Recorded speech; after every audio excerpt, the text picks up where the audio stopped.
This episode from Driving With Gloves is about a famous Italian car brand which was renowned for its luxury cars. Hi, my name is Cor and welcome to my channel, Driving With Gloves. I always drive with car gloves. Your question might be, why do I drive with gloves? And my answer is, why not?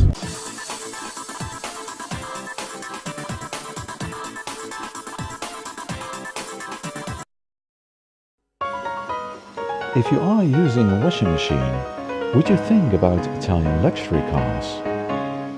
No? Have you never heard of the famous car maker Iso Rivolta then? Because they made washing machines first, before they started to make scooters and three-wheelers and other light vehicles like bubble cars. The most famous bubble car Iso Rivolta developed was even made and licensed by BMW, the Isetta, and actually it saved the existence of BMW. And you know what the funny thing is? There is a company in Zurich, in Switzerland, which is launching a new electric version of the Isetta at the moment. But I'm not in Zurich at the moment, but in Bellinzona, where I want to present to you two companies which are experts in restoring classical cars. On one hand you have Garage Proteo, which is doing the technical and body restoration. On the other hand you have Salleria Santarelli, which is doing the complete upholstery and woodwork. Together they did also the restoration of the SS Jaguar prototype I have filmed a few months ago. But today I'm filming an Iso Rivolta Lele, and there it is. Do not get shocked by this picture, because that was a while ago before the restoration started, but it is completed now.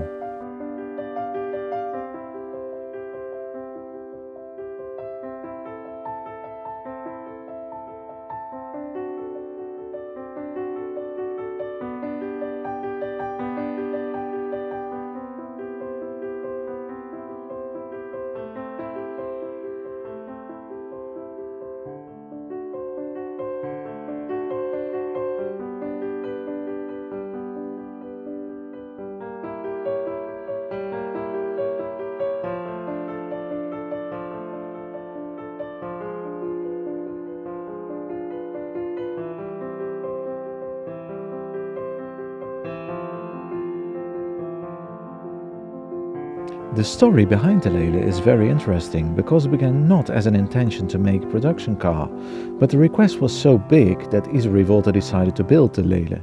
The car was named after Piero Rivolta's wife, Rachele, in short Lele. At Christmas 1968, Piero didn't have a present for his wife, so he wrote on a piece of burr walnut that he would name a car model after his wife. You can imagine how happy she was with that gift.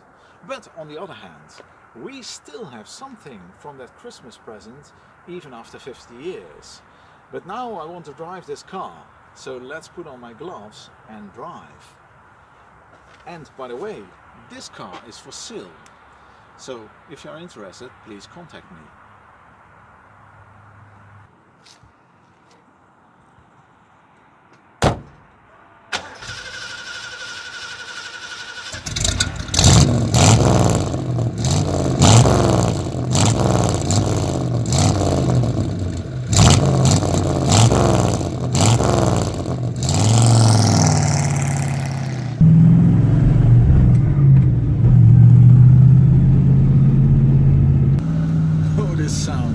This sounds cool. In its time, the car was revolutionary. The design showed the change from the 1960s to the 1970s, and other car brands followed this design trend. Especially the half-covered headlights were copied by other car makes.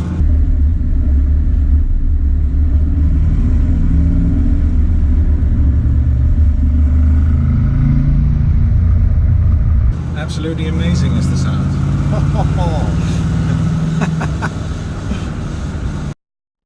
Introduced at the New York International Auto Show in April 1969, the Iso Lele was well received by the automotive press.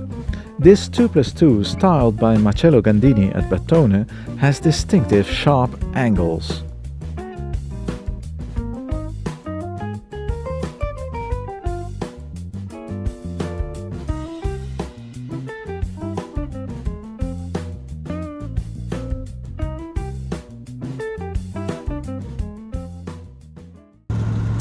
When people are talking nowadays about hybrids, they mean something completely different than when I say that this is a hybrid.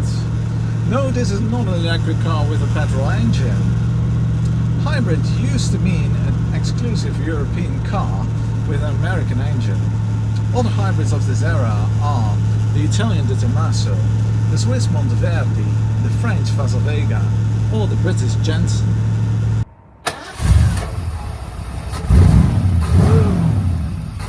This is the engine from the Lele, a V8 from Ford, to be precise a Ford Cleveland V8 with a capacity of 5,736 cc or 350 cubic inch as the Americans say. It produces over 300 PS, which was a hell of a lot in the early 1970s.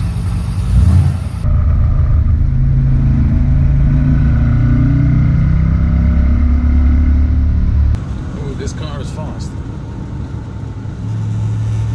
It's a car from the 1970s, but it's tremendously fast.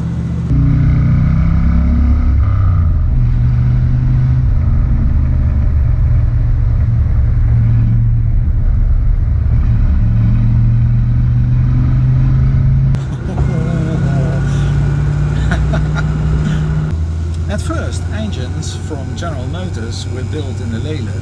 In 1972, due to the request of GM to pay in advance for the engines because of the financial situation of Iso Rivolta, the Chevrolet engine was replaced by the Ford Cleveland V8. The production of Lele ended in 1974 with the closure of Iso Rivolta, and this car is from 1974.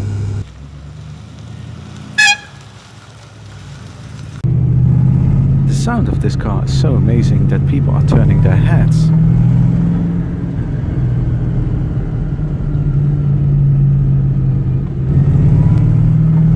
In total, 285 Iso Rivolta Leles were produced. From this specific model, with the Ford engine, only 135 were produced, so you can say that it is quite rare. From 1972, Iso Rivolta got into financial troubles, a shortage of cash, and a big model range, which was extraordinary for such a small car producer. Anti-oil crisis in 1973 led to an economic crisis at Iso Rivolta. Piero Rivolta couldn't find a solution for the situation, so he decided to sell the company in June 1973. He sold Iso Rivolta to the Italian industrialist Ivo Pera, but that didn't help either, because in summer 1974 the new Iso Industries Corporation went bust. What a shame, because look at this fantastic car I'm driving today, and it is one of the last Iso Rivoltas ever.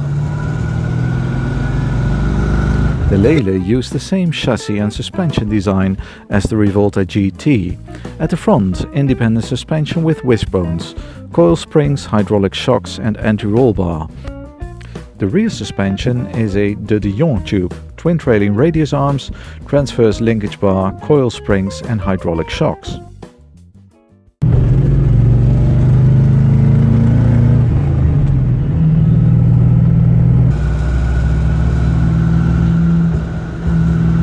This car is tremendously fast.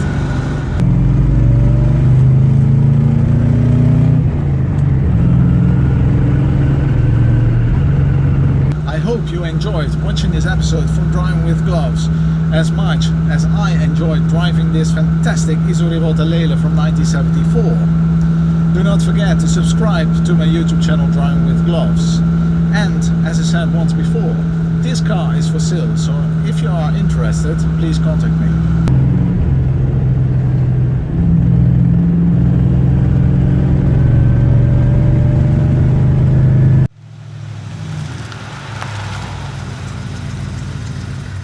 Thank you very much for watching this episode from Driving With Gloves. Hope to see you soon in a new episode from Driving With Gloves.